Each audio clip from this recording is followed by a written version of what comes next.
la scelta della data non è casuale, infatti il 26 gennaio, fra 2 giorni, ricorre il 7° anniversario della sua morte e l'amministrazione comunale, assieme a tutte le associazioni che fanno parte di questo centro delle emergenze, ha voluto farlo coincidere con questa data, che è anche la prima data delle cerimonie e delle attività che si svolgeranno in ricorrenza del 50° anniversario del terremoto. Il centro delle emergenze sarà una struttura che ospiterà le sedi della squadra comunale di protezione civile e antincendio boschivo del comune di Gemona, il soccorso alpino regionale con la sua sezione di Udine, la Croce Rossa, Comitato di Udine, Delegazione di Gemona del Friuli, il nucleo di protezione civile della sezione ANA degli Alpini di Gemona e l'associazione radioamatori italiani in sezione di Udine. Questa sede è anche sede del centro operativo comunale. Ricordando Zamberletti, a lui si devono la nascita del Dipartimento Nazionale della Protezione Civile presso la Presidenza del Consiglio, l'introduzione del concetto di prevenzione e previsione distinto dall'attività di soccorso, l'organizzazione del Servizio Nazionale in tutte le sue componenti, la valorizzazione degli enti locali e del volontariato e anche l'avvio della riforma del settore, culminato poi con l'approvazione della legge del 24 febbraio 92, la numero 225. Fu nominato commissario del governo letteralmente all'indomani del terremoto e rimase tra noi fino al 25 luglio 76, con poteri straordinari per affrontare la prima emergenza. Venne richiamato in seguito alle scosse di settembre e si fermò fino alla primavera seguente, quando risultò evidente che aveva mantenuto la promessa fatta di dare a tutti una casa provvisoria in attesa della ricostruzione. La stima, la simpatia e alla fine l'amicizia con la quale il Friuli guardò allora fu successivamente da lui ricambiata in moltissime altre occasioni, tant'è che ogni invito e ogni ricorrenza non è mai voluto mancare. La gigantografia che abbiamo realizzato, che poi andremo a scoprire al termine della cerimonia, come vedrete abbiamo volutamente scrivere quella frase che ha fatto la nostra storia post-terremoto. Il Friuli ringrazia e non dimentica. Il Friuli ringrazia e non dimentica.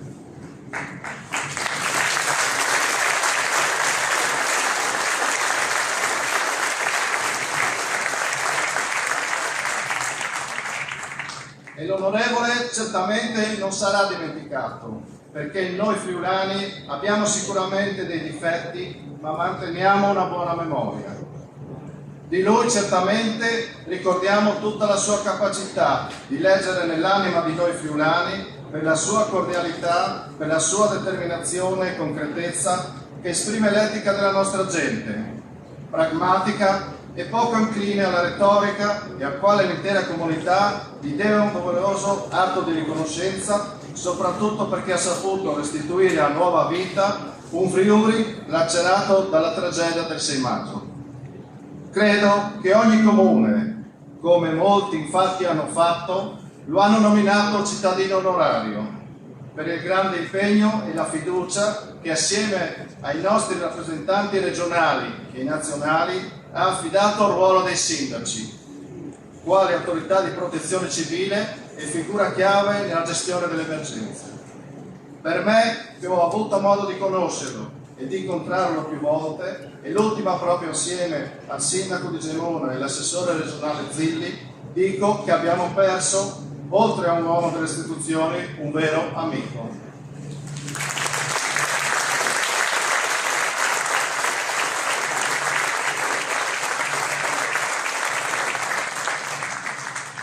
A causa delle condizioni meteo abbiamo dovuto invertire la scaletta naturalmente, quindi adesso facciamo tutti gli interventi istituzionali, dopodiché ci porteremo di fronte all'ingresso dove ci sarà lo scoprimento, l'alzabandiera, lo scoprimento del totem e il taglionastro e anche il scoprimento della targa in sua memoria. Prende quindi adesso la parola il sindaco di Gemona, Roberto Regola, padrone di casa.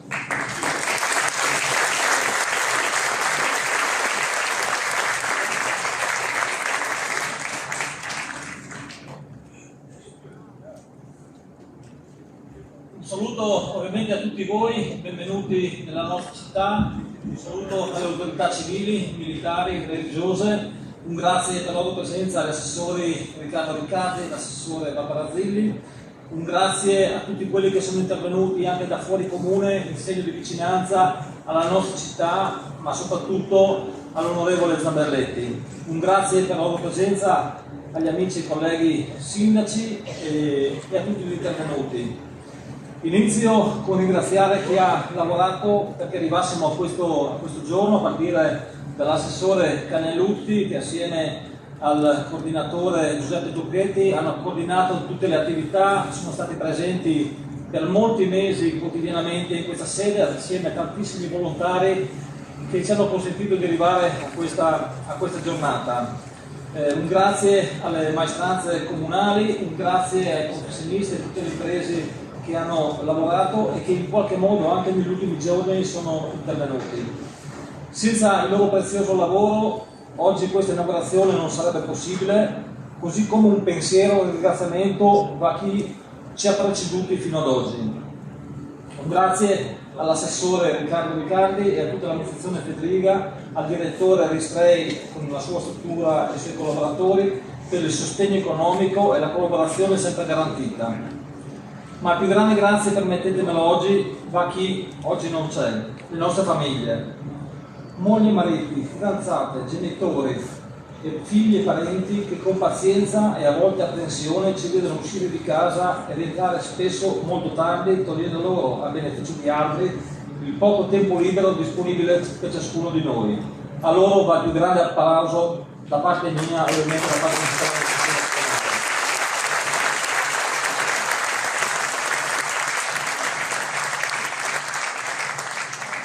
Il centro delle emergenze che l'amministrazione comunale ha promosso e crediamo innovato nasce fondamentalmente da tre esigenze: razionalizzare le sedi qualificando una sede unica garantendo centralità, efficienza ed efficacia alla stessa con una conseguente riduzione dei costi a beneficio di maggiori investimenti, rafforzare la collaborazione tra gli operatori del soccorso, rinnovare e rafforzare il ruolo del volontario, anche auspicando una maggiore attrattività nei confronti dei nostri concittadini, in particolare dei più giovani. L'immobile, abbiamo sentito, che ospiterà la squadra comunale di protezione civile antincendio boschivo, la sede regionale del soccorso alpino e saluto il presidente Buricelli e il presidente nazionale Dan Antonio, ricordando che 2 anni fa abbiamo celebrato qua i 70 anni dalla nascita. Un saluto a tutti gli amici e referenti dei volontari della Croce Rossa, la Protezione Civile ANA, l'Associazione Radioamatori, tutti facenti parte di questa nuova famiglia, ai quali consegneremo quella che desideriamo diventi la loro casa. In un momento caratterizzato da sempre maggiori egoismi, il volontario rappresenta la risposta positiva a questo male. E pur mantenendo l'autonomia di ciascun soggetto aderente al centro delle emergenze, è fondamentale da parte di tutti lo sforzo per voler stare assieme, per condividere gli spazi, di costruire rapporti solidi e di rispetto reciproco, quelle qualità che il popolo friulano, sempre altruista, seppe dimostrare in occasione del terremoto del 1976 e in tanti ulteriori momenti in cui fu chiamato a seguito delle emergenze in Italia. Ringraziando Sua Eccellenza il Prefetto per l'accoglimento della nostra istanza di intitolazione all'onorevole Giuseppe Zamberletti in questa sede, vogliamo ricordare il ruolo fondamentale che unanimemente riconosciuto che il commissario straordinario ebbe nella gestione dell'emergenza nel 1976. A 42 anni, alla sua prima esperienza di fronte a tale distruzione e della cui esperienza trae origine l'attuale sistema organizzato di protezione civile. Non è questa l'occasione per celebrare forse la persona più amata dai friulani, ma vogliamo ricordare che con lui in vita ci siamo presi l'impegno di lavorare sulla prevenzione. Sembra paradossale farlo oggi, all'inaugurazione del centro delle emergenze, che desidererei rimanesse inattivo per lungo tempo verso l'esterno, ma che tutti sappiamo purtroppo non sarà così, perché siamo consapevoli che le emergenze sono sempre più frequenti ed impattanti ed il ruolo a noi tutti assegnato è di grande responsabilità. Un lascito il suo da far proprio e diffondere anche alle nuove generazioni. Prevenire ed investire in sicurezza porta estremi benefici di breve, medio e lungo periodo. Nel ringraziare di nuovo tutti voi, concludo con una frase pronunciata dall'onorevole Zamberletti. La differenza la fanno le persone che non aspettano ordini per aiutare. Buona giornata a tutti.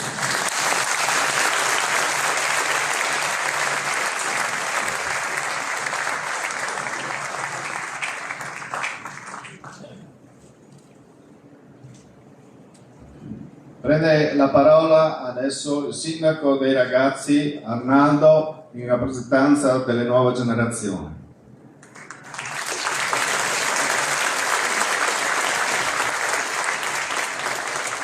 Buongiorno a tutti, alle autorità e ai cittadini. Sono Arnaldo Anacchi Rodriguez, il sindaco junior del Consiglio Comunale delle Ragazze e dei Ragazzi di Gemona del Friuli, e vi porto a salutare i miei consiglieri.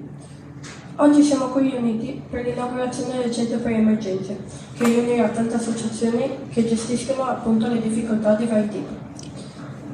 Il terremoto del 76 fu una grande disgrazia, perché quando arrivò il sisma le persone hanno perso casa e persone care. E per i ragazzi e i bambini è stato un periodo di sofferenza, perché non potevano andare a scuola e non potevano socializzare. Mi è stato raccontato dai miei nonni che dopo la scossa subito sono intervenuti tutti per aiutare per l'emergenza e poi per la ricostruzione. Ora capisco la frase che ho letto tempo fa: il Friuli ringrazia e non dimentica. Proprio pensando alla ricostruzione, sono giunto alla conclusione che è andata a buon fine, per due motivi. Il primo è che tutti i cittadini hanno avuto la forza di andare avanti e di reagire, subito malgrado le distruzioni. Il secondo motivo è che gli aiuti sono stati ben coordinati e organizzati grazie ai sindaci e all'onorevole commissario speciale Giuseppe Zamberletti, il quale mi hanno raccontato molto e a cui è dedicato questo centro. Fu lui a guidare la ricostruzione del Friuli, con affetto e professionalità. L'esperienza della ricostruzione ha insegnato molto a tutti noi e per questo qualche anno dopo è nata la protezione civile, per gestire emergenze di vario tipo. Secondo me tutte le organizzazioni che gestiscono le emergenze sono importanti, perché quando abbiamo bisogno di aiuto sanno cosa fare. Noi ragazzi dovremmo conoscerli e grazie a loro imparare cosa si può fare nelle emergenze. Grazie a tutti per l'ascolto e per l'attenzione.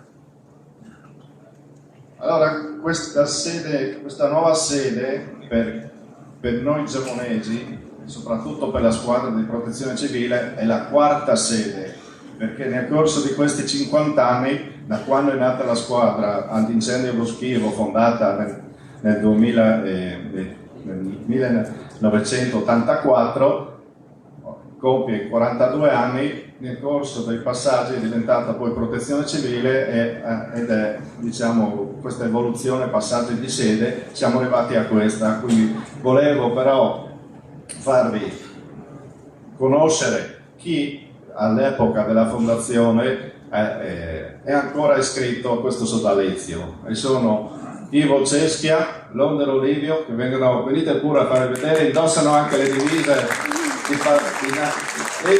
venite su, Petracco Roberto e Cragnolini Delmi.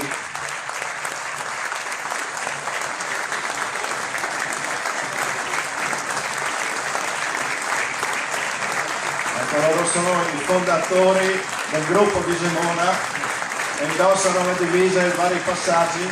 Livio ha la divisa verde perché all'inizio noi quando siamo nati avevamo sodalizio con il corpo pompieri volontari dal Valcanale Canale del Ferro, quindi l'ispirazione arriva da qua. Danny ha la prima divisa della protezione civile, una tuta da lavoro intera, molto efficiente, e Ivo invece ha quella nuova e Roberto ha quella la prima dell'antincendio boschivo, la divisa rossa. Quindi loro sono 42 anni che collaborano nonostante siano diventati dei veterani e certe attività non possono farle per la normativa, però sono ancora in questo gruppo. Complimenti, grazie veramente.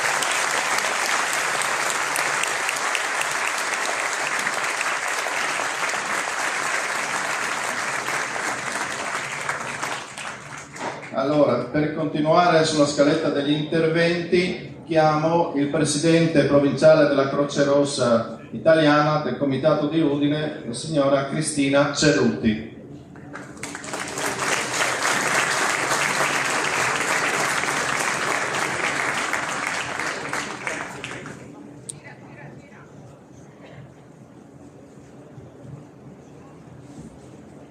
Allora, per accorciare un po' i tempi, invito anche sul palco tutti i presidenti che seguiranno poi degli interventi: il presidente regionale del Soccorso Alpino Sergio Buricelli, il presidente nazionale dell'ARI Alessio Sacchi, per la rete Zamberletti il delegato del presidente signor Vittorino Boaga, il sindaco di Siravezze in provincia di Lucca Lorenzo Alessandrini,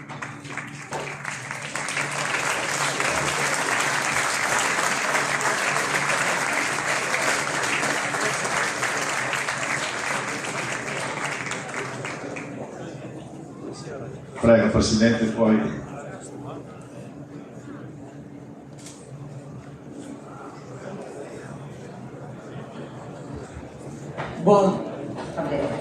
Buongiorno a tutti, porto il caloroso saluto di tutti gli operatori, volontari, dipendenti del Comitato di Udine. Per noi questo è un momento significativo, molto importante e anche di grande emozione. L'importanza del polo unico delle emergenze è già stato ampiamente descritto. Per la Croce Rossa, il Comitato di Udine, è particolarmente significativo perché è la prima sede, la sede di Gemona, che riserva, che è stata in grado di costituire questo unico polo capace di riunire tutte le associazioni necessarie in caso di emergenza. E questo è già stato detto. È anche un onore, diciamo, essere sotto questo tetto che è stato dedicato, come è stato detto, al commissario straordinario Giuseppe Zamberletti, che ha fatto la grande differenza nel 76. Io mi sento di dire che questo polo nasce in qualche modo anche sulle macerie del terremoto, un fiore che sboccia. Il sindaco dice: ho dato una casa a voi, e parlando con i volontari, io stessa come presidente, mi sento di dire che i volontari la percepiscono esattamente come una casa, che ringrazio i volontari per averla anche così magnificamente preparata. Altro io non mi sento di aggiungere se non di ringraziare l'amministrazione comunale, la protezione civile, le istituzioni, per quanto insomma sono stati capaci di fare in un tempo che mi sento di dire anche abbastanza rapido. Io ricordo quando è partito il progetto e l'ho visto lentamente evolversi in un tempo che ritengo molto molto rapido per quanto è stato costituito. Grazie a tutti e i saluti del Comitato ve li rinnovo.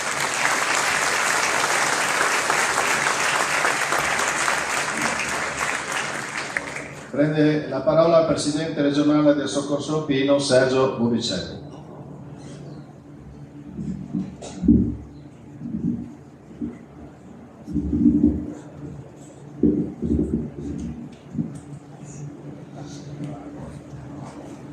Io penso che dovremmo passare ore qui a ringraziare tutti, perché questo è il frutto di un lavoro incredibile. Chi l'ha vissuto in prima persona, soprattutto Loris, che è ancora tra noi dopo mesi sicuramente difficili,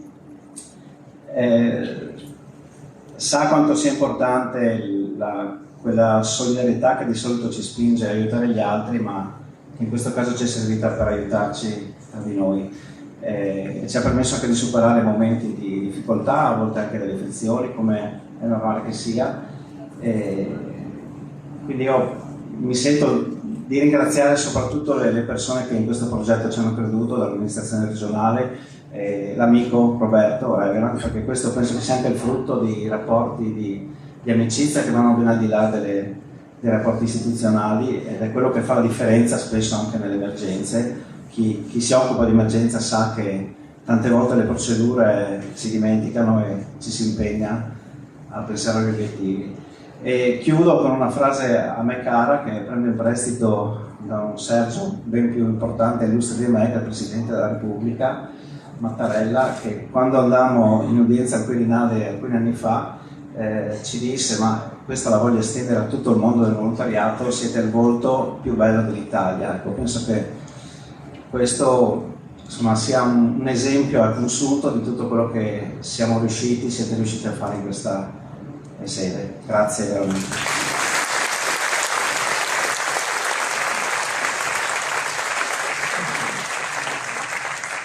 Prende la parola il presidente nazionale dell'ARI, Alessio Sacchi. Voglio solo, fare un encomio, perché la vostra associazione, assieme, vedo il comandante provinciale, ingegner Pillo, che assieme al TLC regionale dei Vigili del Fuoco abbiamo allestito il traliccio con tutte le antenne che copriranno tutta la nostra provincia, compresa la rete regionale e la rete di Zamberletti che è stata installata, e quindi un plauso a tutti questi che hanno collaborato per tutta questa settimana per arrivare oggi a fare un collegamento oltre oceano. Facciamola così.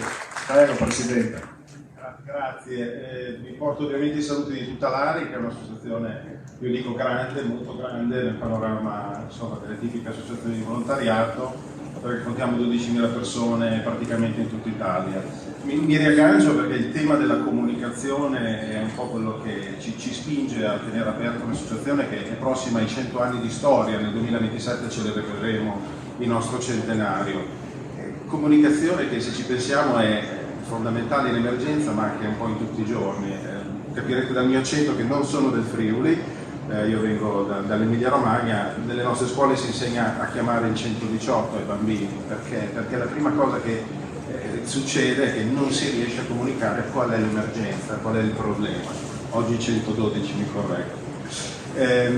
E personalmente venire ad eventi come questo mi ricorda e mi sprona ad andare sempre più avanti, onestamente, perché siamo, bene o male, moltissimi di noi sono volontari, si alzano la mattina, vanno a lavorare, mentre sono al lavoro pensano a cosa possono fare poi quando hanno tempo libero per costruire. Se arrivano momenti come questi si celebra quello che si è costruito e si pensa ancora a cosa si può costruire.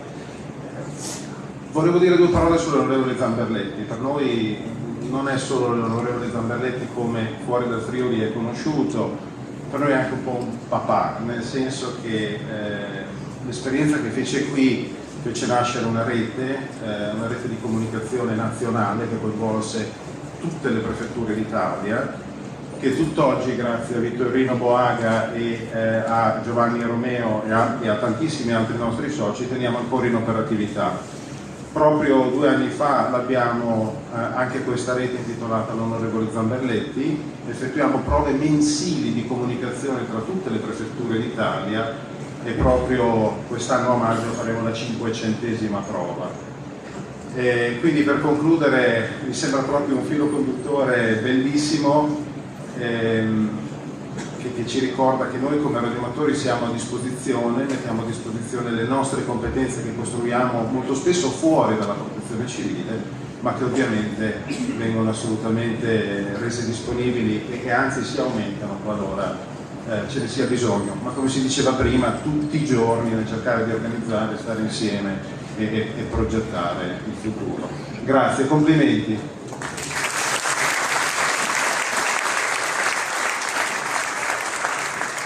Prende la parola il delegato del presidente nazionale della rete, appunto Zamberletti, il signor Vittorino Boaga. Sì, buongiorno a tutti, io sono di Venezia, sono un radioamatore. Tra l'altro il mio impegno nella protezione civile è nato proprio col terremoto del Friuli del 76. facevo il radioamatore prima e poi mi sono trovato a fare anche volontario di protezione civile e da quel tempo lì non ho mai smesso a seguire questa attività. Cos'è la rete Zamberletti? La rete Zamberletti nasce proprio subito dopo i primi terremoti, ma soprattutto dopo il terremoto dell'Irpinia. Noi ci siamo resi conto che le telecomunicazioni sono la fase più importante per le emergenze. Quando mancano le telecomunicazioni è impossibile mandare i soccorsi, tutto quello che serve. Quindi Zamberletti, subito dopo il terremoto del Friuli, parlando con il cavaliere comandante Romeo Giovanni, che è il coordinatore nazionale della rete Zamberletti, hanno pensato che era opportuno investire la più grossa associazione italiana di radioamatori, esperti in telecomunicazioni, persone che fanno un esame ministeriale per ottenere la licenza di radioamatore e potevano essere impiegati nel campo della protezione civile.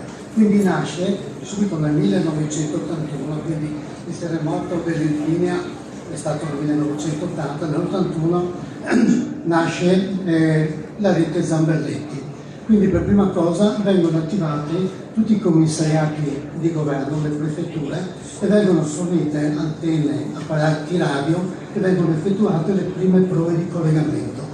Quindi noi siamo abituati a comunicare con internet, col telefono, nelle nostre indicazioni, nelle nostre attività, quindi per molti sembrerebbe un po' impensabile che si potesse comunicare senza avere delle strutture di base come i telefoni. Noi sfruttiamo per questa rete delle comunicazioni nazionale ma anche internazionale le onde corte.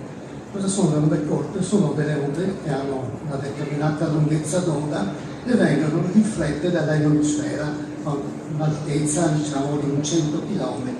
Queste onde vengono riflesse in vari modi e noi le utilizziamo per comunicare con tutta la nazione, quindi dalla Val d'Aosta alla Sicilia, in qualsiasi momento del giorno, senza usare cavi, strutture preesistenti, sfruttiamo questa rete che viaggia tramite le onde radio.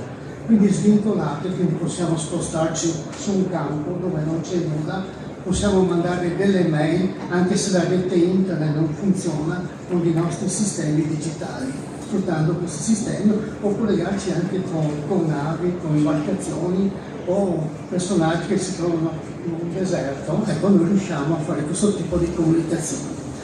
Adesso abbiamo a disposizione anche una serie di satelliti che sono nostri amatoriali, che ci permettono anche di fare delle comunicazioni video in alta definizione. Quindi oltre che parlarci, ci vediamo con la stessa qualità della TV di casa. Quindi è un fattore importante nella protezione civile per far capire anche nelle sale operative come diciamo quello che succede realmente nel territorio, non soltanto a voce ma anche farlo vedere. Da qualche anno è entrata nella rete Zamberletti anche la Marina Militare ed ogni mese c'è una nave che viene indicata dal Comando Nazionale della Marina Militare, che viene indicata che farà parte delle prove di emergenza. Come diceva il Presidente dell'ARI Alessio Ortona, praticamente siamo giunti quasi alla 500ª prova. Considerate che appunto ne facciamo una al mese, fate un attimo un'operazione aritmetica e vedete che praticamente sono più di 40 anni che ne facciamo queste prove di sintonia. E la settimana prossima avremo anche il giorno 29 una di queste prove dove ci sarà una nave della Marina Militare, ci sarà il Comando Nazionale dei Vigili del Fuoco, quindi adesso il Comando Nazionale dei Vigili del Fuoco stanno attrezzando delle proprie stazioni radio e sfrutteranno le nostre frequenze in onde corte, perché si sono accorti anche loro che in caso di emergenza sono quelle che funzionano sempre, a parte le ultime tempeste solari che ci disturbano un po', ma durano qualche ora, poi passa, diciamo, come un momento di bel tempo.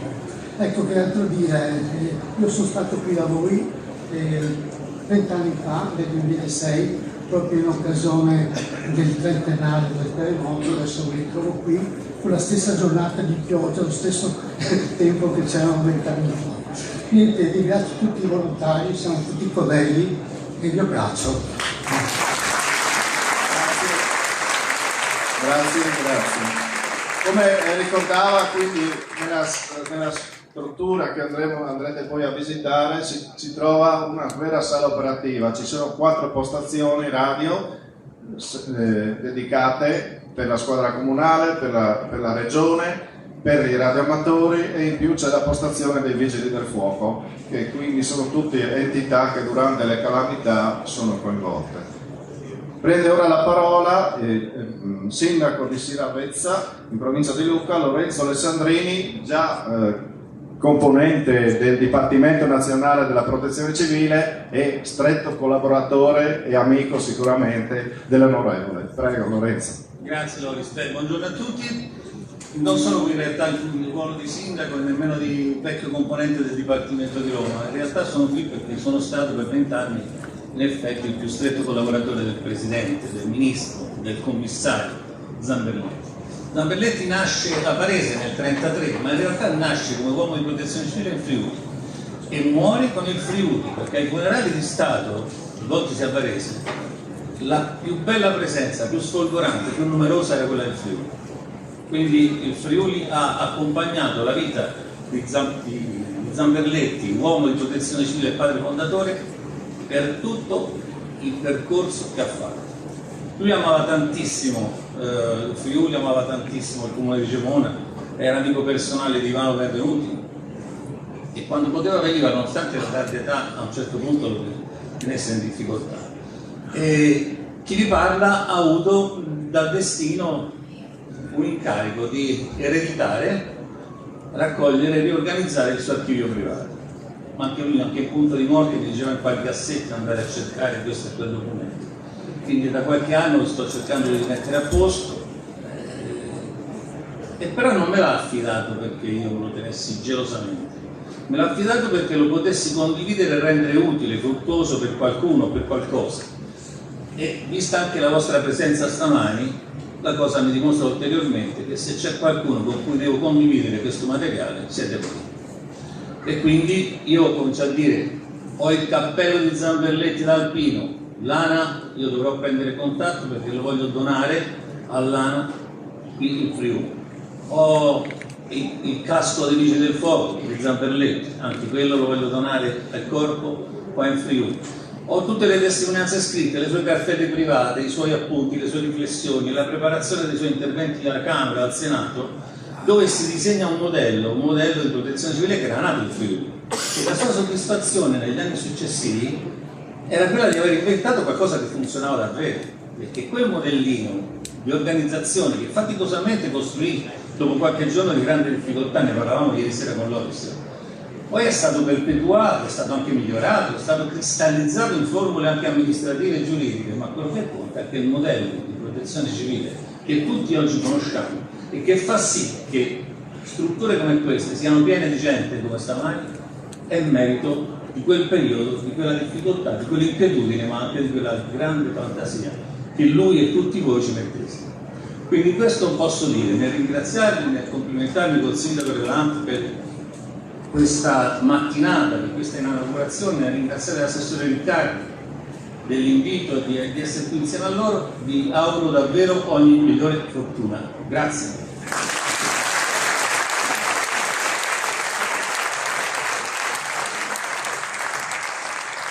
Allora,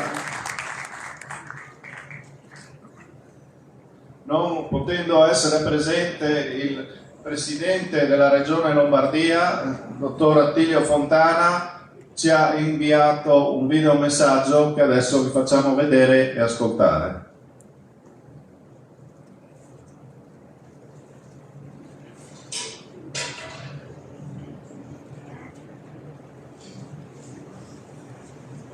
Buongiorno a tutti, ringrazio per il gradito invito a questo momento di commemorazione di un grande lombardo. Da varesino non posso che esprimere il mio orgoglio per l'intitolazione del centro delle emergenze di Gemona alla memoria di Zamberletti, che oltre che essere il padre fondatore del sistema di protezione civile, fu pioniere di un modello di intervento basato sulla previsione e sulla prevenzione dei rischi. A Zamberletti riconosciamo di essere stato una figura pragmatica, un vero lombardo che preferiva i fatti alle parole e che ha saputo restituire nuova vita a un Friuli devastato dalla tragedia. A 50 anni di distanza dal terremoto desidero rinnovare i migliori auguri a tutta la città di Gemona e ai suoi cittadini, auspicando che gli insegnamenti di un grande servitore dello Stato non restino inascoltati. Grazie ancora, buon lavoro e un ricordo ancora personale a un grande varesino che è stato anche un mio grande amico, cosa di cui sono particolarmente orgoglioso.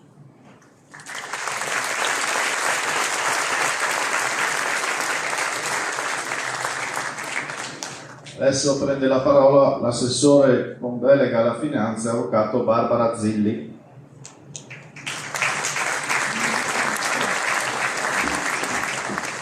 Grazie Loris, buongiorno a tutti, buon dia a tutti, grazie per essere così numerosi in questo momento che entra nella storia di Gemona, del Friuli e della regione tutta. Io sono molto felice di essere qui con voi oggi perché credo davvero che tanti ricordi di tante persone che hanno i capelli bianchi oggi riaffiorano nonostante l'emozione. E questi ricordi oggi, grazie a questo imponente intervento, possono trovare linfa per i nostri giovani.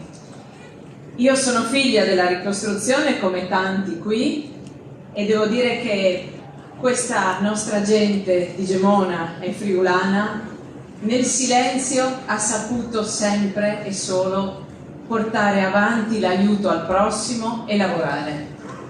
E sotto la guida importante, imponente e così gentile dell'onorevole Zamberletti, in brevissimo tempo abbiamo realizzato il modello Friuli.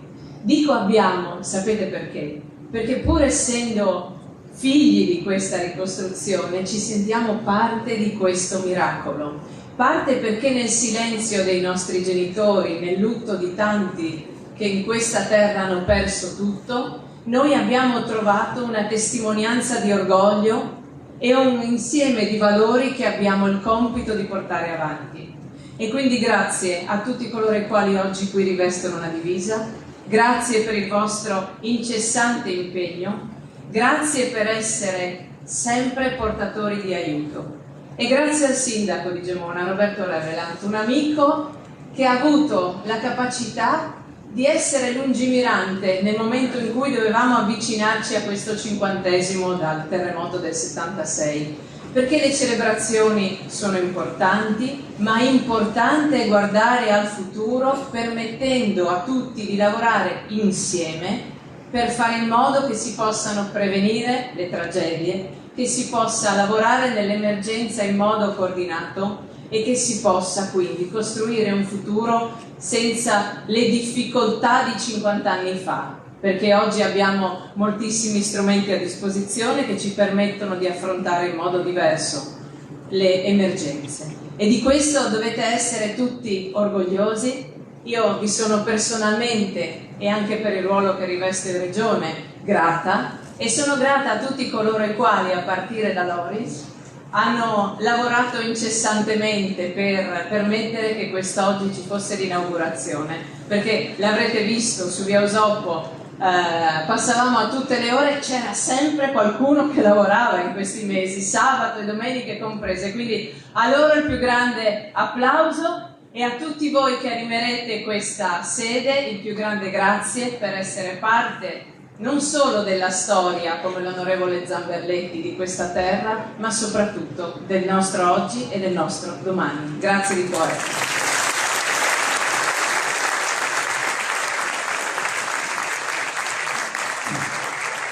Prende la parola per la chiusura degli interventi l'assessore regionale con delega alla protezione civile e sanità, dottor Riccardo Riccardi.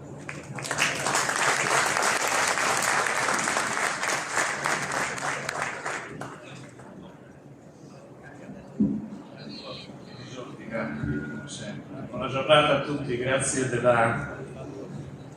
occasione numerosa, complimenti Sindaco, perché queste cose non capitano per caso. Devo dire che intervenire alla fine dopo numerose testimonianze come quelle che abbiamo ascoltato rischia di ripetere molte cose importanti che sono state raccontate con passione, con intensità e col valore di una storia.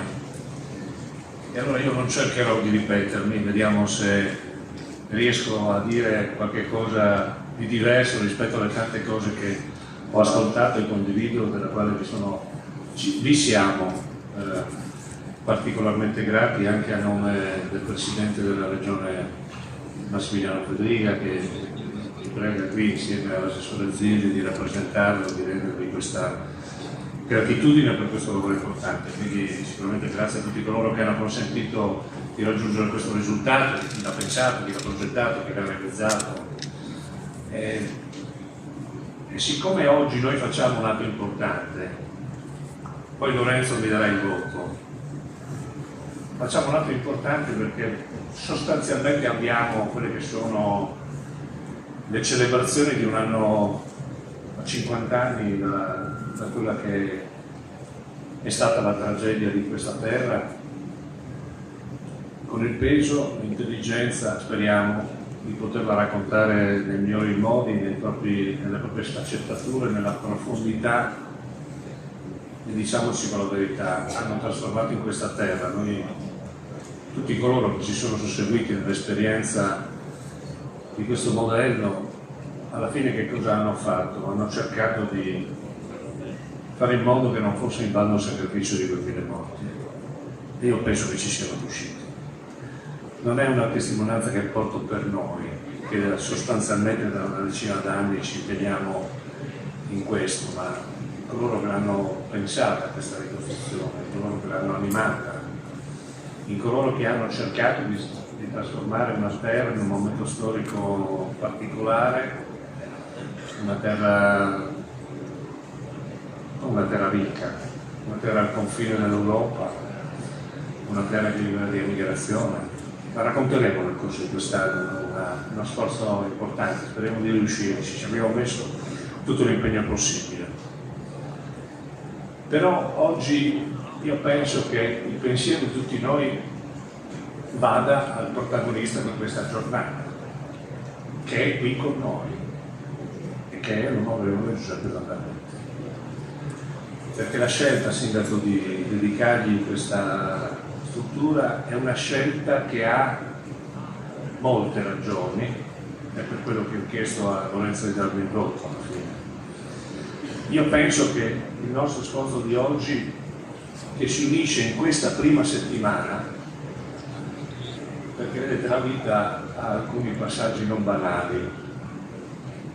Noi oggi siamo qui a ricordare Giuseppe Zamberletti, in settimana ricorderemo un grande presidente di questa regione in occasione del suo 16° anno della sua morte, che è stato Adriano Biasucchi, che è stato assessore della ricostruzione e presidente di questa regione, in particolare negli anni in cui si ricostruiva, insieme al presidente, al compianto con il presidente Comelli, sono stati grandi protagonisti insieme a tanti altri di questa esperienza. E allora, rispetto a questa giornata, cercando di non ripetere le tante cose importanti che abbiamo ascoltato, brevemente io mi permetto di dire che noi oggi sicuramente facciamo questa cosa per riconoscenza condivisa da tutti i friulani, a quelli in politica qualcuno lo chiamava Zappa, all'onorevole, al commissario, al presidente, al ministro, a quell'uomo che tutti abbiamo salutato nel Duomo di Varese, con un altro grande varesino che in questa regione ha passato molto della sua vita, che è Monsignor Mannatti, che ha celebrato i funerali, era grande amico di Giuseppe Zamberletti. E io penso che oggi questa riconoscenza che corre per le strade, in ogni angolo di questa regione, ecco, penso che oggi noi dovremmo soffermarci su un'altra cosa che penso che a lui, per come l'ho conosciuto io, penso di averlo conosciuto abbastanza bene, evochi il suo pensiero. la sua ragione di questa esperienza. Luigi, anche tu sei uno di quelli che l'ha conosciuto bene, e quindi nel leggere e nel riconoscere il suo pensiero, ecco, io penso che il pensiero di Zamberletti sia più attuale che mai, e sicuramente molti testimoni, molti interpreti potranno raccontare quello che in realtà Zamberletti è stato. Noi spesso riduciamo il pensiero di Zamberletti a quello che devi fare quando succede qualche cosa, oppure cosa devi fare subito rispetto a quello che succede. Una struttura dell'emergenza, ha detto molto bene il sindaco di Simona Pemo, non usava mai. Questa non è una struttura dell'emergenza che guarda solo a quello che succede adesso, lo declina in una maniera estremamente importante, che sta davanti alla scelta del sistema di protezione civile, che ha tutte quelle componenti che abbiamo visto sfilare, che sono una parte, e che guardano alla necessità di un'alleanza straordinaria per riuscire a fronteggiare le situazioni di difficoltà. E quindi il problema è sì quello che succede adesso, che può succedere adesso davanti a un evento che può capitare, quello che succede dopo un po' quello che è capitato, quello che succede nel corso di quella stagione lunga che ti porta a raggiungere il risultato che tu ti poni come obiettivo. Tutte storie di questa esperienza di coloro che le hanno vissute. Ecco, ma io penso che il pensiero più alto che Zamberletti ci ha lasciato nella sua lezione sia tutto questo. Ma se devo esprimere quello che a me ha trasmesso Giuseppe Zamberletti, ed è per questo che c'è questa rilevante attualità, il cambiamento climatico, gli eventi ai quali noi fronteggiamo al giorno situazioni di difficoltà.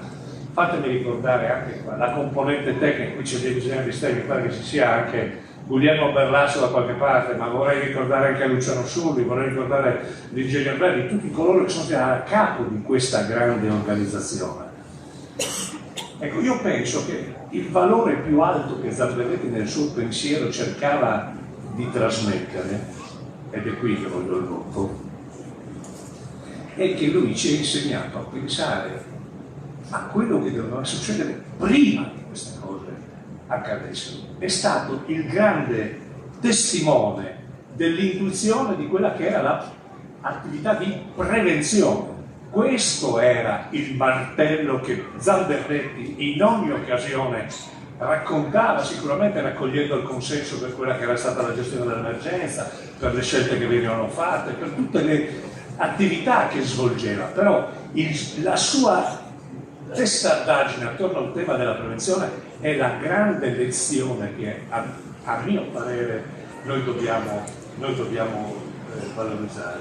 E guardate, ce n'è credo un'altra estremamente attuale che noi dobbiamo portarci rispetto a quella che è la lezione che Zamberletti ci lascia, e che trova qui parte di una risposta, e che è figlia della seconda grande tragedia che questa non ha vissuto il Friuli, ha vissuto il mondo, è stata la pandemia.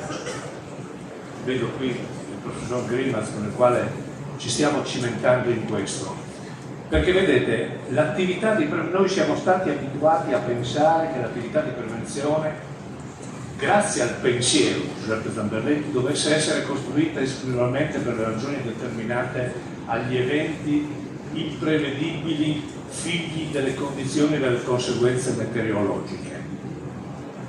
Abbiamo imparato con la pandemia che il tema, purtroppo, della conseguenza dell'evento meteorologico non è soltanto l'aspetto di una politica complessiva della prevenzione. Noi dobbiamo mettere in conto. È vero, noi nella pandemia siamo riusciti a uscirne perché abbiamo avuto una grande organizzazione del sistema sanitario, quale dovevo dare gratitudine per la capacità di riuscire a dare quelle risposte che ci ha consentito di superare questo momento della storia difficile. Però io mi permetto di dire che se attorno a quel sistema non ci fosse stata la cultura del sistema di protezione civile che ha assistito le persone e le ha rassicurate, noi non saremmo riusciti soltanto in questa regione a fare 3 milioni di vaccini. Ecco, la grande lezione che Giuseppe Zamberletti ci lascia è quello di traghettare il futuro immaginando che questa politica della protezione come l'aveva in mente lui. Non finisce nel momento in cui noi, tutte le nostre divise alle quali siamo stati abituati a mettere insieme per superare queste cose, non solo si trovino prima, ma allarghino in un'ulteriore alleanza importante di competenze che non devono essere soltanto un'organizzazione nel momento in cui accade un evento conseguenza di una tragedia per effetto di quella che è la condizione meteorologica. Il terremoto, l'alluvione e molto di più.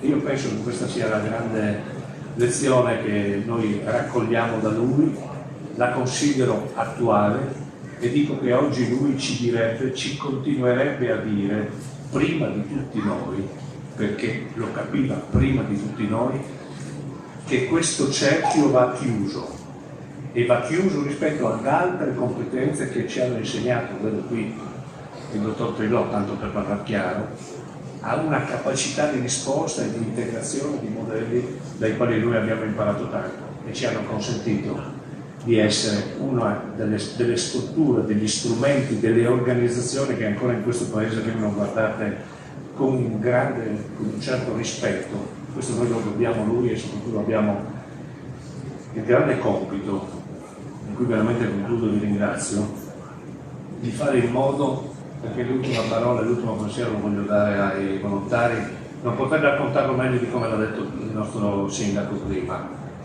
anche tradendo un po' di emozione, ricordando quelli che sono a casa, quelli che comunque sacrificano anche rispetto alle scelte che tutta questa grande organizzazione dei volontari garantisce.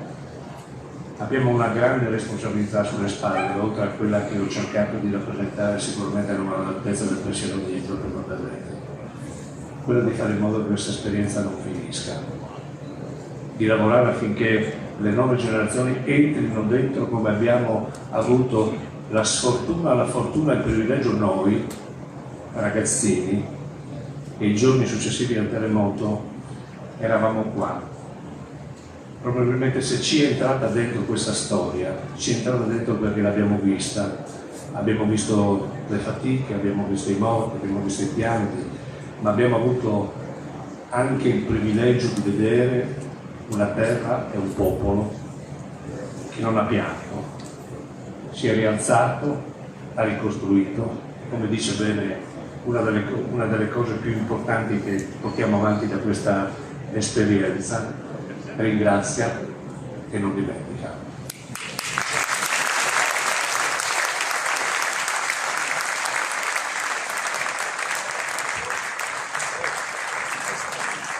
Allora, sembra che le condizioni meteo non siano veramente ottimali, però ci tocca andare all'esterno perché dobbiamo fare questo scoprimento in questo momento di commiato in onore a Zamberletti. Permettetemi solo ancora 2 parole perché il sindaco ha fatto dei ringraziamenti, però io devo farne degli altri perché a titolo personale c'è stato un grosso lavoro di squadra, quindi a tutte le associazioni che si sono insediate o si stanno insediando nella nuova struttura, un grazie per la vostra disponibilità e collaborazione. Un ringraziamento va poi agli uffici, per quanto riguarda l'ufficio tecnico con l'architetto Krapis, con tutto lo suo staff che mi ha sopportato perché con le mie continue richieste e esigenze mi ha sempre assecondato, l'ufficio cultura che oggi ha curato con me insomma, gli inviti e la giornata, e soprattutto voglio ringraziare la mia squadra, quella di Gemona.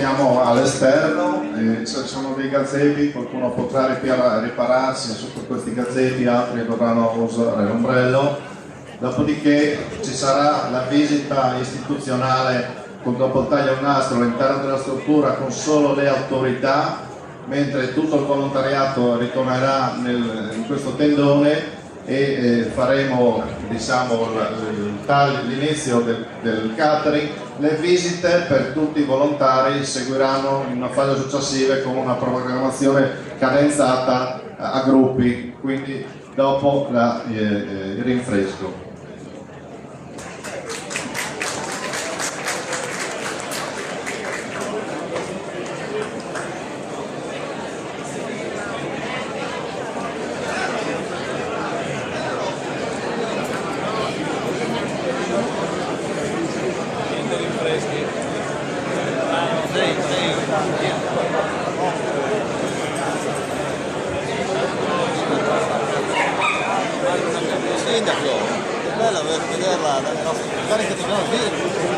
Perché non venite? Dobbiamo adesso la fondazione. Organizzando un po' di materiale.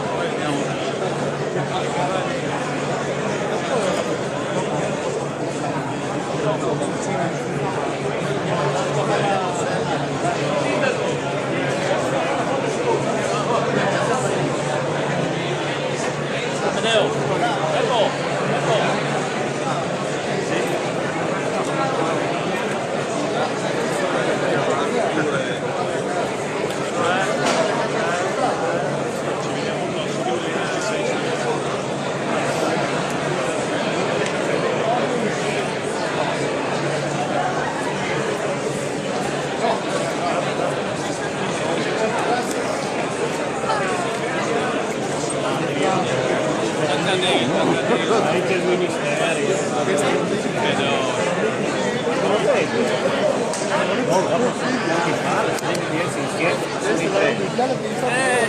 non conosco. Io? Ma io non so se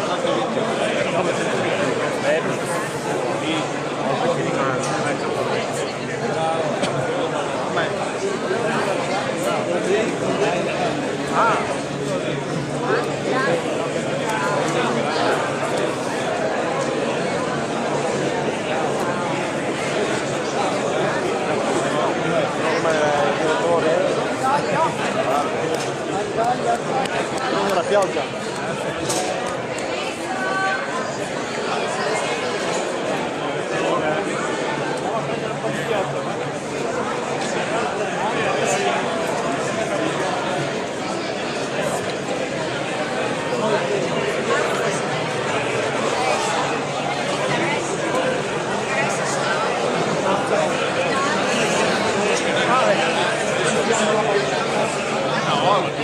Noi siamo saluto papà.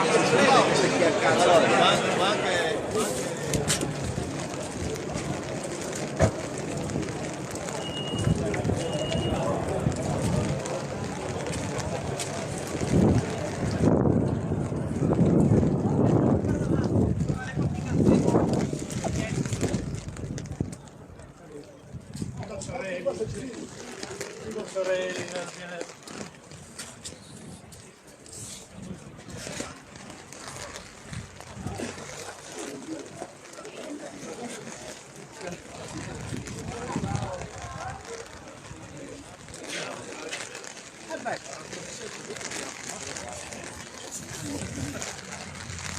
tutti schierati qui.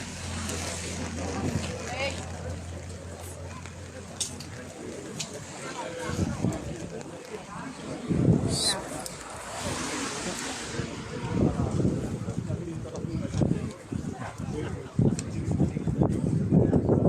Sono qua? Sì, vieni.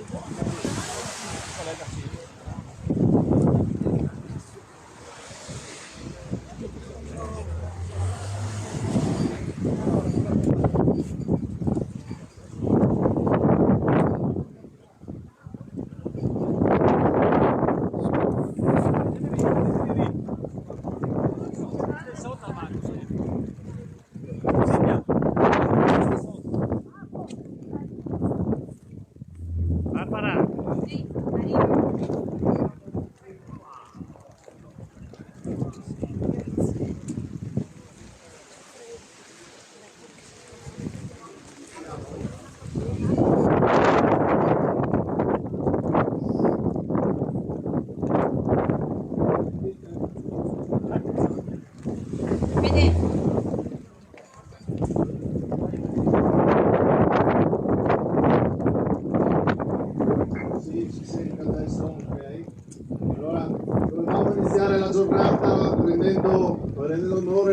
ovviamente al nostro tricolore e quindi lo faremo in questo momento. Ci rivolgiamo verso i 3 pali che rappresentano le nostre bandiere, la bandiera italiana, quella europea e quella del Friuli, intonando adesso l'inno italiano tutti assieme e andiamo a fare questa cerimonia. A posto, tutti attenti, alza bandiera.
Tutti, riposo.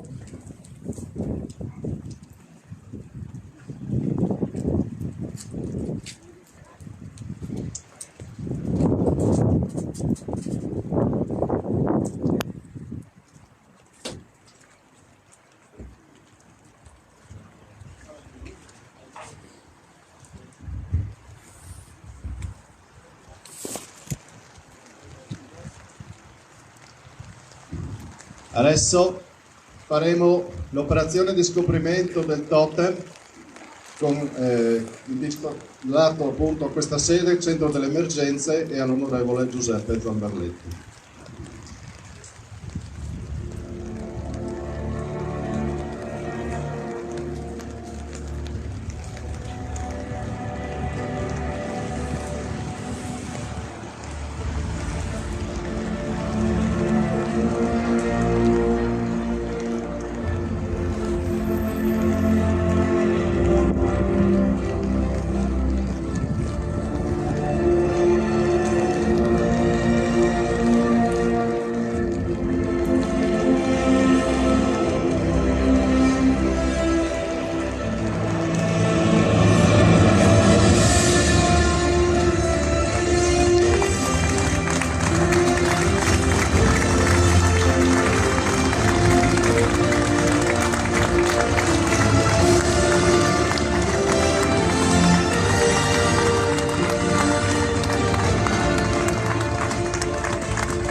Adesso un attimo che liberiamo il totem dal telo e poi renderemo omaggio alla sua figura, a tutti i volontari che nel corso degli anni hanno perso la vita, chi per anzianità e chi anche per soccorso, e a tutti quelli che si sono spesi in questi anni in questi sodalizi di volontariato di soccorso alle popolazioni.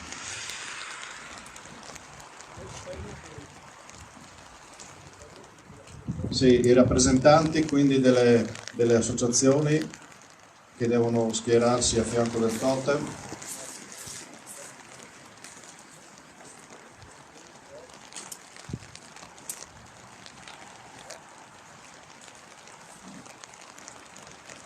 Quindi ci sarà la deposizione dell'omaggio floreale, seguirà il silenzio, seguito naturalmente accompagnato dalle varie autorità, e dai rappresentanti delle associazioni che compongono fanno all'interno della struttura, dopodiché ci sarà la lettura della preghiera del volontario.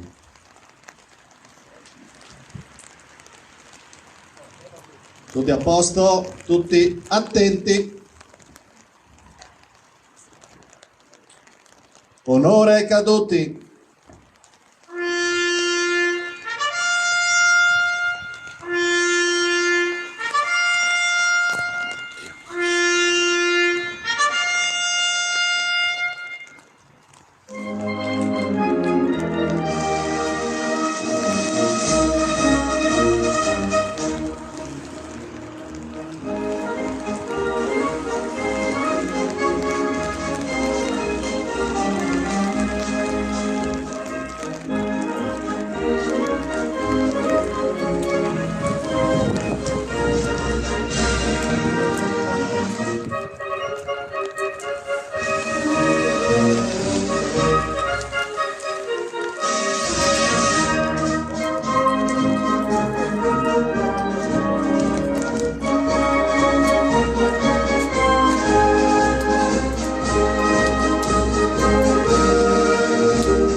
Tutti riposo, le autorità possono accomodarsi a riparo, che leggiamo la preghiera.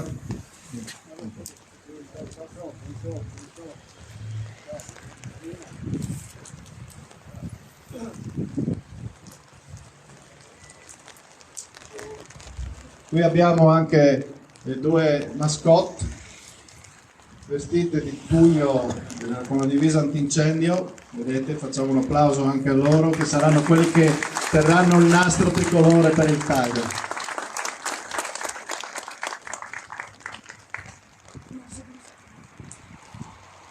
Signore, anche questa tuta non debba mai sporcarsi di sangue. Tutti a posto? Tutti attenti? Signore, anche questa tuta non debba mai sporcarsi di sangue. Che queste corde non debbano mai sorreggere un ferito, che i nostri fari illuminino solo volti sereni, che i nostri cani trovino solo persone in buona salute, che la nostra barella trasporti soltanto allegria, che le nostre manichette restino sempre vuote, che dalle nostre radio si ascoltino soltanto messaggi di pace. Signore, quando questo non sarà possibile, proteggi la nostra attività di soccorso, che oltrepassa tutte le barriere ideologiche, razziali e sociali, e se mai ci fosse la necessità, con tutti i nostri difetti e le manchevolezze umane, là assistiti dal nostro patrono Padre Pio, noi saremo pronti. Tutti riposo. Tutte le autorità possono portarsi all'ingresso della struttura per lo scoprimento della targa e intitolazione a Zamberletti e il taglio del nastro.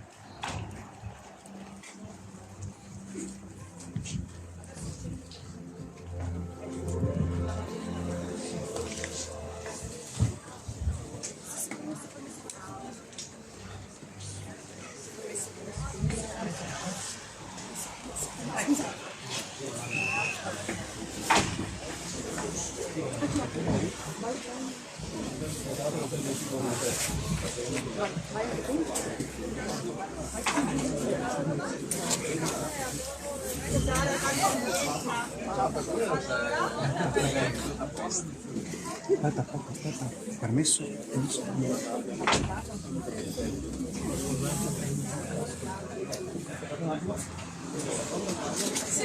Edoardo, il nome del coordinatore.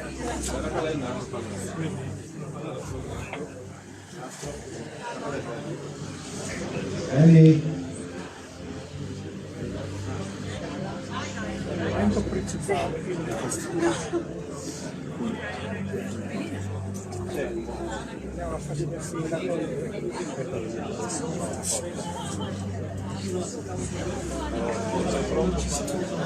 Allora aspetta un attimo qua che scopriamo la targa.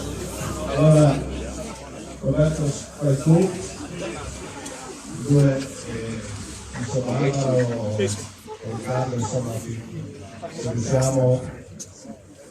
Potete spostare solo un po' che mi metto nell'angolo così. Pronti? Vai.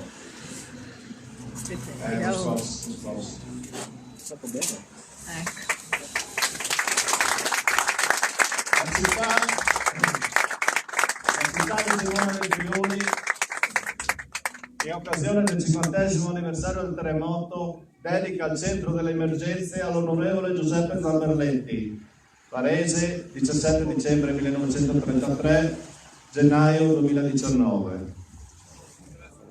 Commissario straordinario del governo nei terremoti del Friuli del 76 e fine dell'80, cittadino onorario del comune di Gemona del Friuli, padre fondatore della moderna protezione civile italiana. Il Friuli ringrazia e non dismentè. Il Friuli ringrazia e non dimentica. Gemona del Friuli, 24 gennaio 2026.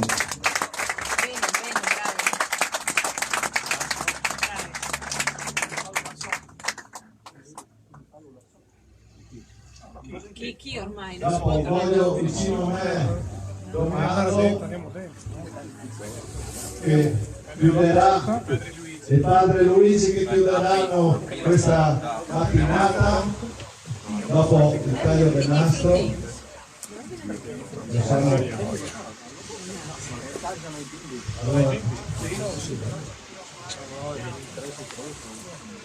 Allora, però scusi, devi fare di calcio, se non faccio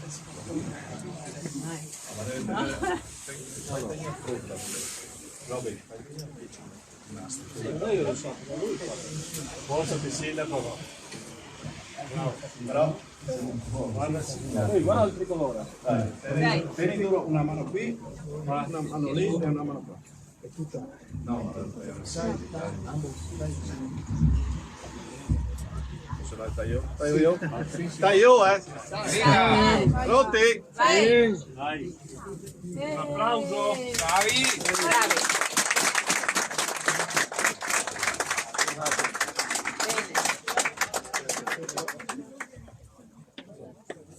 Adesso Grazie. padre Aldo chiuderà.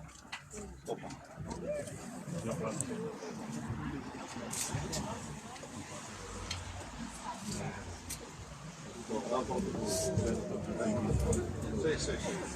Prego. Allora, aspettate solo che se apriamo la porta, ci liberiamo un po' e lasciamolo. Sì, però dovete scendere un attimino. Vieni a tempo.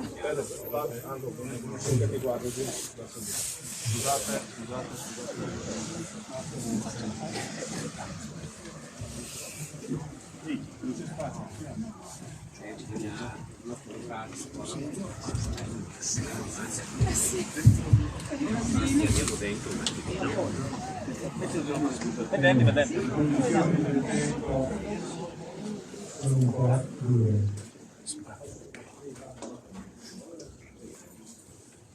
Diciamo che la logistica avevo potuto venire perché questi giorni hanno da recuperare quindi ecco, però siamo venuti in chiusura addirittura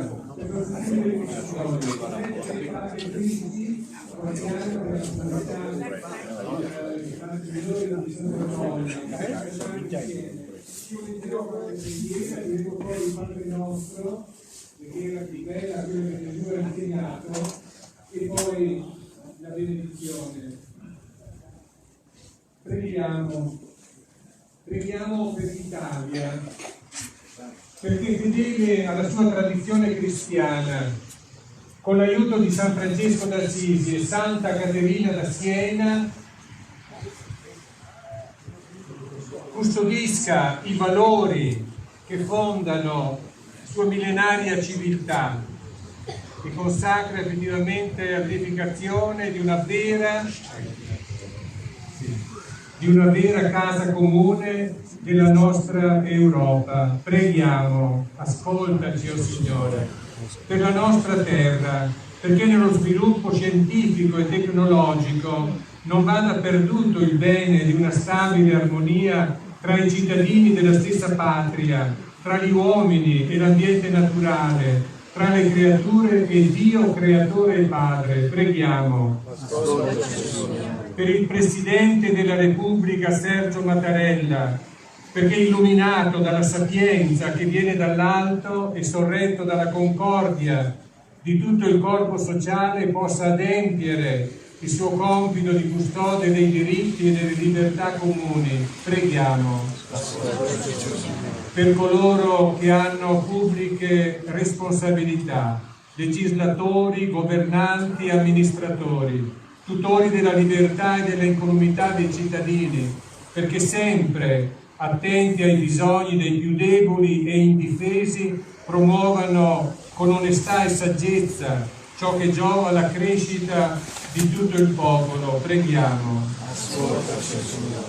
per coloro che hanno servito la patria fino al sacrificio della vita e per i caduti nella difesa del bene comune, perché il Signore li accolga nella pace dei giusti e il loro ricordo sia per tutti monito efficace alla lealtà e alla concordia. Preghiamo. Ed ora tutti insieme: Padre nostro che sei nei cieli, sia santificato il tuo nome, venga il tuo regno, sia fatta la tua volontà, come in cielo e così in terra.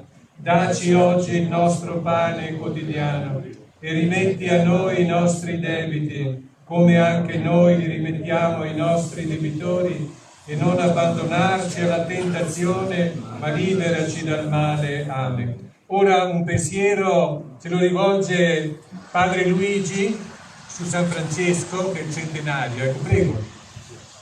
Sì, buongiorno a tutti. Prima della benedizione volevo semplicemente dirvi che Dio ci benedice, Dio benedice tutti voi. Ci benedice perché per quello che avete detto, per quello che siete, per quello che fate per questa zona, per questa città, per tutto il Friuli. Invoco su di voi la benedizione di Dio per l'intercessione di Sant'Antonio, che è il patrono di questa città, e di San Francesco, quest'anno l'8° centenario della morte. San Francesco che benedica tutti coloro che incontrava con la benedizione che io ora rivolgerò a voi. Il Signore sia con voi. Il Signore vi benedica e vi protegga, rivolga a voi il suo sguardo, vi usi in misericordia, vi custodisca e vi doni la sua pace. Amen. E la benedizione di Dio Onnipotente, Padre, Figlio e Spirito Santo, discenda su di voi, sulle vostre famiglie, su questa città, sul Friuli, sulla nostra Italia, e per sempre rimanga con noi. Amen. L'acqua è abbondante, però abbiamo usato anche questa che è benedetta. E che il Signore vi accompagni, ci accompagni sempre con la sua presenza e con la sua grazia. Buona giornata a tutti, buona festa. Grazie. Grazie. Quindi adesso invito le autorità presenti a portarsi all'interno per la musica, mentre il volontariato può ritornare per il grande